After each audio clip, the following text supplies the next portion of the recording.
Hey guys, I'm Nisa Homey and welcome back to my channel. Today I'm sharing a Kerala style dal recipe which is a perfect side dish for sadya. Wishing each and every one of you a very happy onam. This Kerala style dal curry, also known as Parippu curry, is best served with Kerala matta rice. So let's get started with the recipe. Traditionally, yellow moong dal is used to make Parippu curry.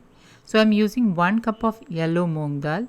However, you can also use tur dal instead. Soak the dal for about 10 to 15 minutes and once soaked, wash and rinse and then add it into the pressure cooker. Add in half teaspoon turmeric powder, pink Himalayan salt as needed and 1.5 cups of water. Pressure cook for 3 whistles and open the cooker once the pressure has depressurized by itself. Lightly mash the dal and add in 1 cup of water and on low flame bring it to a boil.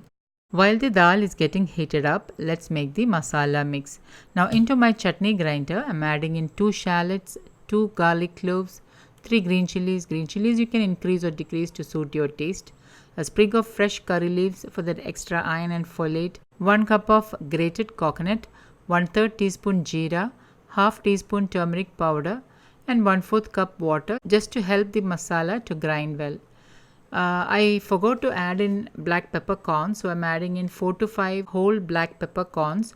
Black pepper helps to assimilate turmeric faster into your body. Once ground, add the mix into the dal and add in 1/4 cup water into the chutney grinder to help wash the residue masala from the grinder. Mix well and allow it to come to a boil on low flame. For tadka, I'm heating 2 teaspoon wood pressed coconut oil or you can use desi ghee instead.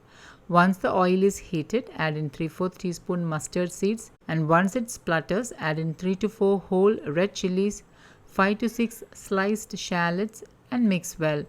And once the shallot starts to turn light golden brown, add in a sprig of curry leaves and then pour it over the dal. Mix well and the Parippu curry is ready to serve.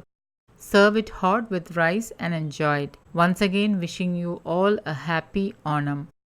Thank you for watching and until next time, take care. Bye-bye.